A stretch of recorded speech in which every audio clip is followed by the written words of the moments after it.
എന്തായാലും എയർപ്ലെയിലുള്ള കുറെ സ്വിച്ചുകളൊക്കെ ഉണ്ടല്ലോ. എന്തോന്നാ ഇപ്പൊ ലെവൽ ചെയ്ത്? എന്തോന്നാ ലെവൽ ചെയ്ത്? ഇത് വണ്ടി, ഇത് എയർ ബാഗിലാണ് വണ്ടി നിൽക്കുന്നത്. ഇത് മേലോട്ട് പ്രസ് ചെയ്ത് കഴിഞ്ഞാൽ വണ്ടി അപ്പാവും, താഴോട്ട് പ്രസ് ചെയ്ത് കഴിഞ്ഞാൽ വണ്ടി ഡൗൺ ആവും. മറ്റേ ട്രോളി റിലീസ് ചെയ്യാനായിട്ടാണ്. ട്രോളി അറ്റാച്ച് ചെയ്ത് റിലീസ് ചെയ്യാനും വേണ്ടി ഉപയോഗിക്കുന്നത് ഇത്. കാരണം മറ്റു സാധനം ഇടിച്ച് കയറ്റണം. ഇതിപ്പോ ഡീസൽ അടിച്ചോണ്ടിരിക്കുന്ന സമയത്ത് അല്ല, അത് ലെവൽ ചെയ്യണം. അല്ലെങ്കിൽ tank 2 tank 800 kilo litre 2 tank ആയിരിക്കുന്നത്. 2 ടാങ്ക് ഉണ്ട്. പിന്നെ അത് സ്വിച്ചിന്റെ പടി പറഞ്ഞ സ്ഥിതി കൊണ്ട് എടുത്തേക്കാം. ഈ കാണുന്നതാണ് ഹിൽ ഹോൾഡ് എന്ന് പറയും. നമ്മൾ കയറ്റത്തൊക്കെ ഇത് ഓട്ടോമാറ്റിക് വണ്ടിയല്ലേ, ബ്രേക്ക്, അതായത് ബ്രേക്കിന്റെ കാലെടുത്ത് ആക്സിഡന്റ് കൊടുക്കണം. സാധാരണ എന്താ ക്ലച്ച് ഹാഫ് ക്ലച്ച് ചെയ്തിട്ടാണ് വണ്ടി പിടിച്ചു നിർത്തുന്നത്. ഈ ഹിൽ ഹോൾഡ് സ്വിച്ച് ഇട്ട് കഴിഞ്ഞാൽ ലൈറ്റ് കത്തിയില്ലേ, ഇപ്പൊ ഹിൽ ഹോൾഡ് സ്വിച്ചാ. വണ്ടി നമ്മൾ ബ്രേക്കിന്റെ കാലെടുക്കുന്ന ഒരു 3 സെക്കൻഡ് കിട്ടും. ആ സമയത്തിനുള്ളിൽ ആക്സിഡന്റ് കൊടുത്ത് വണ്ടി പുറകോട്ട് പോകാതെ മുന്നോട്ട് എടുക്കാൻ പറ്റും. ഇതാണ് TCS, അതായത് ട്രാക്ഷൻ കൺട്രോൾ സിസ്റ്റം. അതായത് ടയർ പല സ്പീഡിലായിരിക്കും കറങ്ങുന്നത്.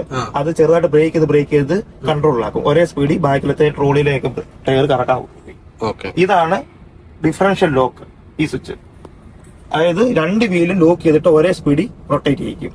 ഈ സ്വിച്ച് ഇട്ടാൽ നമ്മൾ ചെളിയിലൊക്കെ താന്നിട്ട് കയറി വരാൻ വേണ്ടി ഉപയോഗിക്കാം. ടിപ്പറിലൊക്കെ കൂടുതൽ യൂസ് ആവുന്നത്, ഇത് അത്ര നമ്മൾ യൂസ് ചെയ്യാറില്ല. അതിലൊരു കണ്ടീഷൻ ഉണ്ട്, സ്റ്റിയറിംഗ് നേരെ ആയിരിക്കണം. സ്റ്റിയറിംഗ് ഏത് ഡയറക്ഷനിൽ തിരിഞ്ഞിരിക്കുകയാണെങ്കിൽ ആക്സിൽ ഓടിച്ചു കളയും. ഈ വണ്ടിയുടെ എല്ലാ പാർട്സിനും ഭയങ്കര വിലയാണ്. ആക്സിലിന് 6 ലക്ഷം രൂപ എടുത്ത് മാറണമെങ്കിൽ വരുന്നതാണ് ഞങ്ങൾ ട്രെയിനിങ് സെന്റർ വെച്ച് പറഞ്ഞത്.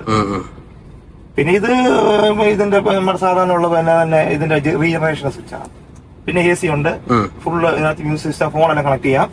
ഇത് എയർ പ്രഷർ, ഇത് engine കൂളൻ temperature, engine oil pressure, അങ്ങനെ ഇതിനകത്തുള്ള എല്ലാ കാര്യങ്ങളും ഈ ഡിസ്പ്ലേയിൽ പ്രീ ചെക്കപ്പ് ചെയ്യാൻ പറ്റും. ഇതിട്ട് നമ്മൾ ടർബോ ഉപയോഗിച്ച് ഇട്ടാ ഓടുന്ന വണ്ടി ഓടുന്ന സമയത്ത്, കാരണം മൈലേജ് പിടിക്കാൻ വേണ്ടി. ടർബോ അധികം കയറാതെ ഓടിച്ചാൽ മൈലേജ് കിട്ടും. ഇപ്പൊ ഇവിടെ കാണിക്കും ആവറേജ് ഇപ്പൊ എത്ര മൈലേജാണ് കിട്ടുന്നത്, ഇപ്പൊ എത്ര മൈലേജ് ഉണ്ട്, എത്ര കിലോമീറ്ററോടെ വണ്ടി പോകും. അപ്പൊ ഇതിലേ ചോദിച്ചോട്ടെ, എത്രയാണ് മൈലേജ്?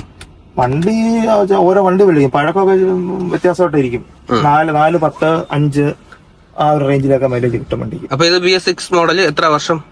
ഇത് വണ്ടി ഇതിന്റെ പ്രത്യേകം ഞങ്ങൾ എപ്പോഴും വണ്ടി മാറി ഓടിക്കുന്നത്. ഈ വണ്ടി അടുത്ത വണ്ടിയായിട്ടായിരിക്കും തിരിച്ചു പോകുന്നത്. ഇത് വണ്ടിയാണ്, ഇച്ചിരി പഴക്കമുണ്ട്. ഇത് 8 ലക്ഷം കിലോമീറ്റർ ഓടിയ വണ്ടിയാണ്. 8 ലക്ഷം കിലോമീറ്റർ ഓടിയ വണ്ടി. ഇത് എത്ര ലക്ഷം വരെ ഓടി വണ്ടികളുണ്ട്? ഇവിടെ ബാംഗ്ലൂര് ഒരു ബസ് ഉണ്ടെന്ന് പറഞ്ഞിട്ട് 29 ലക്ഷം കിലോമീറ്റർ ഓടി, എഞ്ചിൻ പണിയാതെ. വോൾവോയുടെ ബസ്, മൾട്ടി ആക്സിൽ. 29 ലക്ഷം. എഞ്ചിൻ പണിതിട്ടില്ല, ഓയിൽ ചേഞ്ച് മാത്രമേ ചെയ്യത്തുള്ളൂ. അതിനല്ലാണ്ട് അങ്ങനത്തെ പണികൾ, ക്ലച്ച് മാറുമായിരിക്കും, അങ്ങനത്തെ പണികളൊക്കെ ചെയ്തിട്ടുള്ളൂ. പിന്നെ ഒരു ബെഡ്, ഈ സീറ്റ് വെളി ഇറങ്ങിയിട്ട് പിന്നെ വീഡിയോ ചെയ്ത് കാണിക്കും. സീറ്റ് എയർ അഡ്ജസ്റ്റ്മെന്റ്, ഇതുണ്ട്, അഡ്ജസ്റ്റ് ചെയ്യാം, പൊക്കാം.